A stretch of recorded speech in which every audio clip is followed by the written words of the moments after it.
नमस्कार, मैं पवन केसवानी, राष्ट्रबोध में आपका स्वागत है। आजाद भारत में शायद ऐसा पहली बार हुआ है कि किसी राज्य की पूरी कैबिनेट को ही दोषी बताया गया हो। ऐसा हुआ है छत्तीसगढ़ के 3200 करोड़ के शराब घोटाले मामले में। ईओडब्ल्यू ने जो चार्जशीट पेश की है और सबूतों के साथ ये बताया है कि एक सिंडिकेट के प्रभाव में किस तरह से भूपेश बघेल और उसकी सरकार साफ तौर पर दोषी थी। यहाँ गौर करने वाली बात यह है, आबकारी मंत्री रहे कवासी लखमा जो 15 जनवरी से जेल में है, और उस समय के मुख्यमंत्री भूपेश बघेल के बेटे चेतन बघेल भी शराब घोटाले वाले मामले में बीते 18 जुलाई से जेल में है। लेकिन इसके बावजूद कांग्रेस के प्रदेश अध्यक्ष दीपक बैज ये बताने की कोशिश कर रहे हैं कि दोषी भूपेश बघेल नहीं बल्कि डॉक्टर रमन सिंह और उसकी सरकार है। दीपक बैज का ये बयान आना था और डॉक्टर रमन सिंह की भी प्रतिक्रिया सामने आ गई। डॉक्टर साहब भी कहां चुप रहने वाले थे, उन्होंने भी साफ तौर पे बता दिया कि पूरी की पूरी भूपेश बघेल की सरकार डाकुओं की तरह थी, डाका डाल रही थी। एजेंसियों के लिए कोई नया चीज तो नहीं है, ना हम लोग के लिए कोई नया चीज है। आबकारी नीति तो रमन सिंह के कार्यकाल में ही उन्होंने बनाया था 2017 में, और अब तो होटल ढाबे और गन्ना रस की तरह बियर बिकेगी चौक चौराहे में। कि सरकार राज चलाती है कि सरकार डाका डालती है। सरकार के खजाने में डाका डालने का काम, इससे बड़ा अपराध हिंदुस्तान की राजनीति में कभी नहीं हुआ जो यहाँ हो रहा है।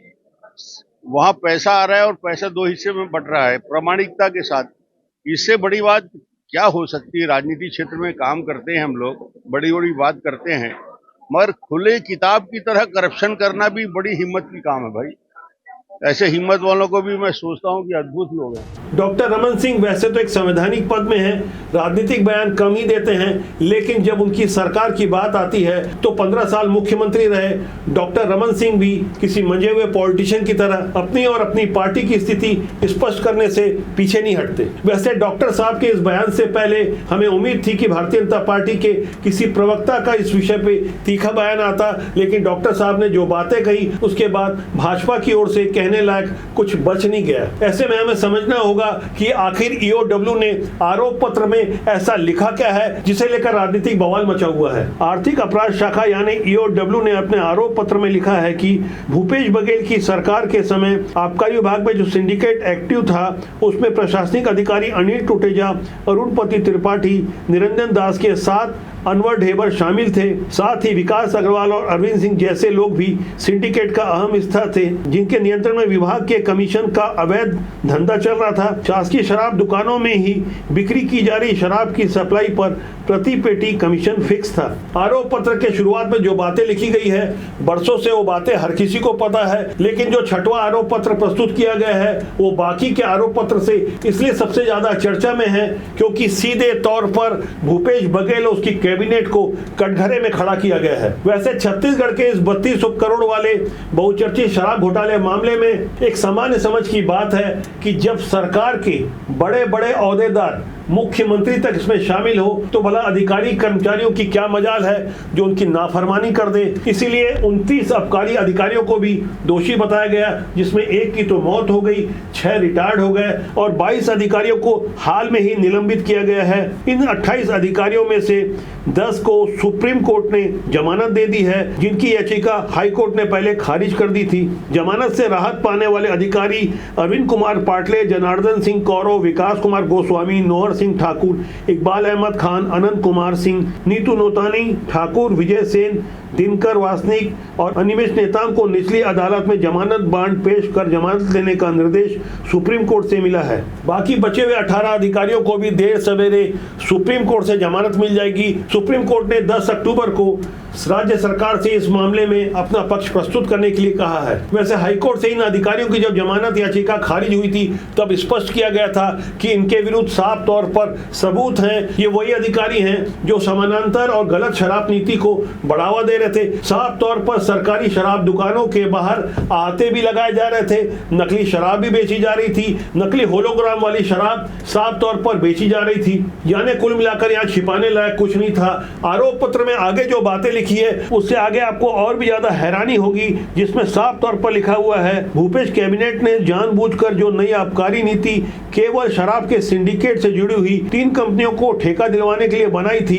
इन 3 कंपनियों में से ओम साई बेवरेज प्राइवेट लिमिटेड, जिसके डायरेक्टर अतुल सिंह और मुकेश मनचंदा थे, इन्होंने भूपेश बघेल के बेहद करीबी विजय भाटिया जो जेल में बंद हैं उसे लाभार्थी बनाया था। इस ओम साई बेवरेज कंपनी के लाभ का 60% हिस्सा सिंडिकेट को दिया जाता था और शेष 40 बचे हुए हिस्से में से 52% भी विजय भाटिया को दिया जाता था, जबकि विजय भाटिया ने बेहद ही शातिर तरीके से ओम साई बेवरेज कंपनी में से डमी डायरेक्टर बनाए थे, जिन्हें कंपनी से वेतन दिलवाता था और 16 से अधिक खातों में कंपनी से अपने लाभ के हिस्से को प्राप्त करता था। इस तरह से उसने 14 करोड़ 21 लाख रुपए जो रकम प्राप्त की थी, उसे अलग अलग जिन जिन नामों से जिनके खातों में रकम डलवाई गई थी उसके बारे में मैंने पिछले वीडियो में कुछ जानकारी दी थी। वो ऐसे लोग हैं जो समाज के बेहद भद्र और सफेद पोश लोग हैं। शायद उन्हें भी नहीं पता होगा कि विजय भाटिया उनके साथ कर क्या रहा है और विजय भाटिया भूपेश बघेल के इशारे पर किस तरह से पहला शराब नीति का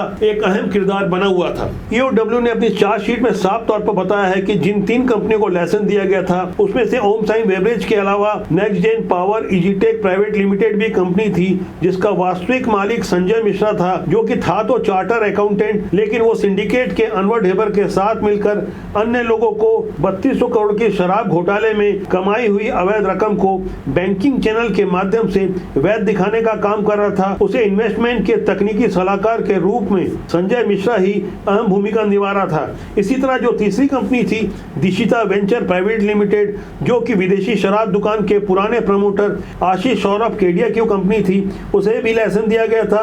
इन कंपनियों को नई आबकारी नीति के तहत लाइसेंस दिए जाने से शासन को राजस्व के रूप में कम से कम 248 करोड़ रुपए का भारी भरकम नुकसान हुआ था। ये सारी बातें आरोप पत्र के रूप में प्रस्तुत हुई है, लेकिन गहराई से समझना होगा। जिस FL10 के लाइसेंस की मैं बात कर रहा हूं, नई सरकार बनने के बाद भी करीब 6 महीने तक FL10 लाइसेंस को हटाया नहीं गया था। जून 2024 में नई सरकार ने FL10 लाइसेंस को हटाया और शराब मामलों को लेकर जिस तरह के सुधार किए गए, आपको जान के हैरानी होगी कि भूपेश बघेल की सरकार के जमाने में जहां शराब से रेवेन्यू करीब 8,500 करोड़ के आसपास मिल रहा था, अब 12,000 करोड़ से ज्यादा का राजस्व प्राप्त होगा, जिसमें FL10 यानी सरकारी लाइसेंसी दलाली के रूप में 2,500 करोड़ रुपए लाइसेंसी दलालों को दिए जा रहे थे। चूंकि अब FL10 लाइसेंस पद्धति समाप्त हो गई है, सरकार सीधे तौर पर शराब खरीद रही है, लेकिन यहां भी एक पेच है, शराब महंगी खरीदी जा रही है, ऐसे आरोप लग रहे हैं। इस बारे में हमारे पास कुछ गहरी जानकारी है, जिस पर हम आगे के वीडियो में कुछ गहरे खुलासे करेंगे। राष्ट्रबोध आपका अपना जनमंच है, जिसका सूत्र वाक्य है राष्ट्र हित सर्वोपरि। हमारा मानना है अच्छे लोग राजनीति में आना चाहिए, राजनीति बुरी नहीं होती, उस पर काम करने लोग अच्छे या बुरे होते हैं। तो आज के लिए इतना ही। मेरा आपसे आग्रह है कि आप चैनल को देखें, लाइक करें, शेयर करें, सब्सक्राइब जरूर करें और साथ ही राय जरूर दें, क्योंकि आपके मार्गदर्शन से ही हम कुछ ज़्यादा बेहतर कर पाएंगे। देश और समाज के लिए आपके योगदान की बहुत ज़्यादा आवश्यकता है। नमस्कार।